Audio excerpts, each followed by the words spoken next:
Hello, welcome to our Bible study from the Psalms. We're going to be going through the Psalms slowly. I can't guarantee to do them all, but we're going to do number 3 anyway. And so please look back and you can see Psalm 1 and 2. Each of these is aimed to be really just provide a thought for the day, a provocation rather than some in-depth Bible study. So anyway, here we go on Psalm 3, and starts off in an interesting, well, it sets the scene quite well at the beginning. It says it's a Psalm of David, so we're going to learn a little bit about the heart of David through the many Psalms that he wrote.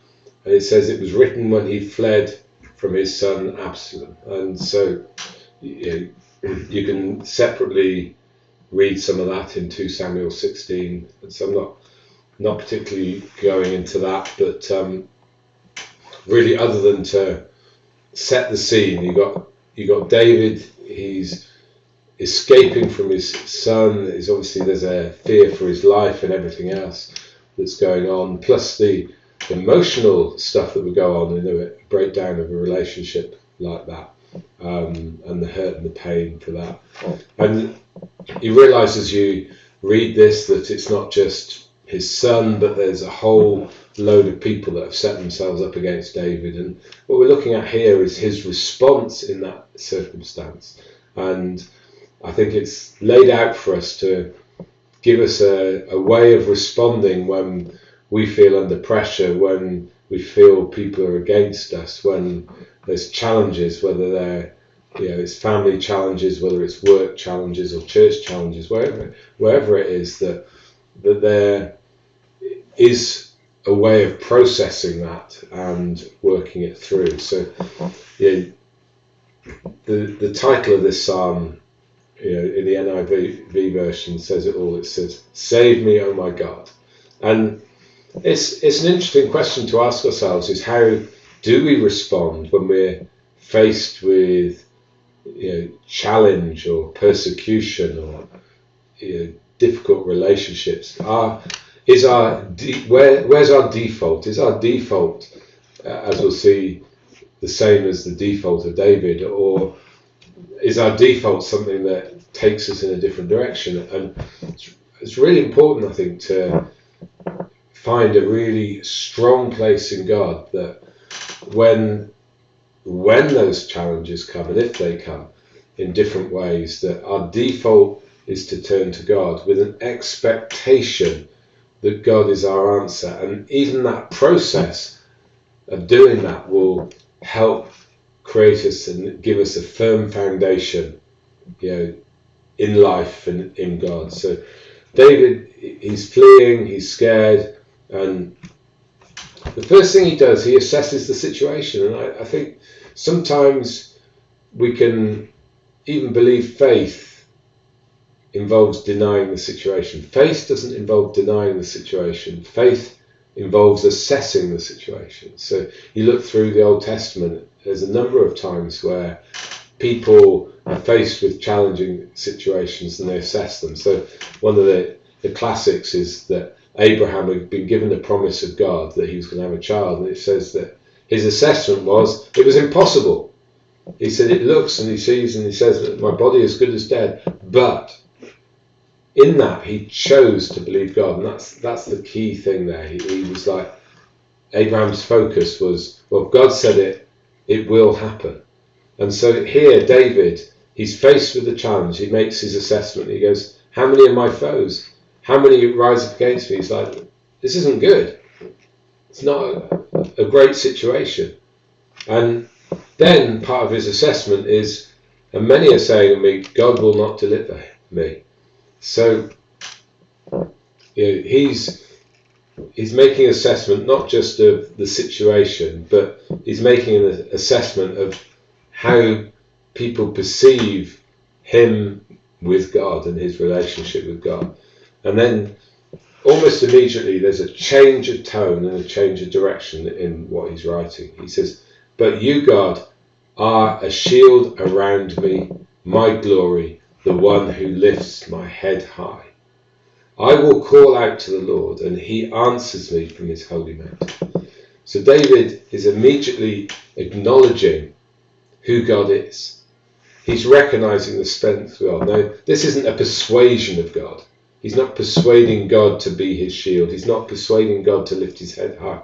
He's declaring, he's making a statement. This is who my God is. He is my shield. He is my glory. He is the one who lifts my head up. And I think part of that journey of faith, almost it goes to the point of saying, this is who God is.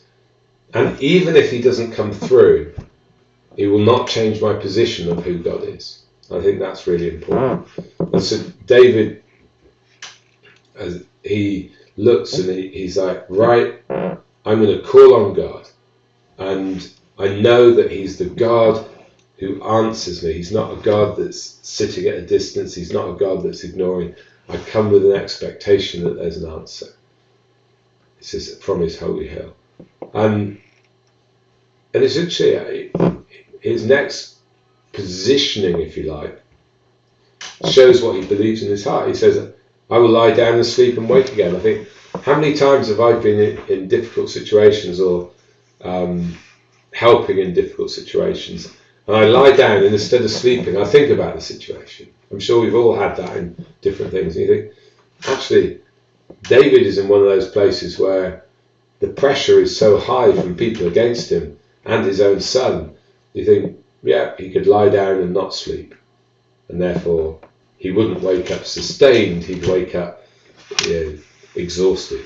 So there's something for us to pick up. It's like, Lord, when the pressure's on, when we can't see the way through, when we haven't got an answer, we're still trusting in you. Father, help our trust to be so rooted in us that we can, even in trial and challenge, we can sleep well and we can wake up again with being sustained by you.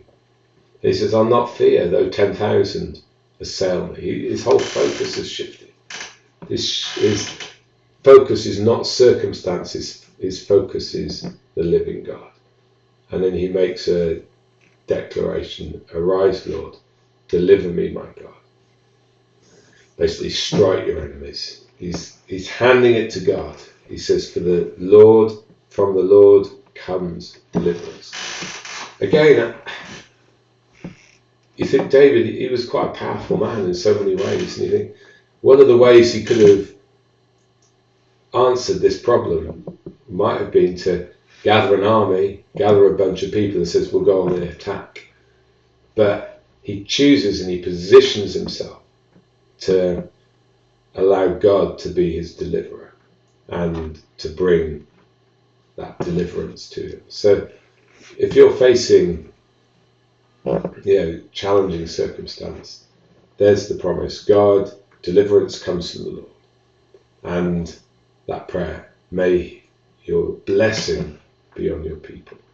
So if you're facing challenges, just check your own heart. And it's like, how am I positioned with God in this?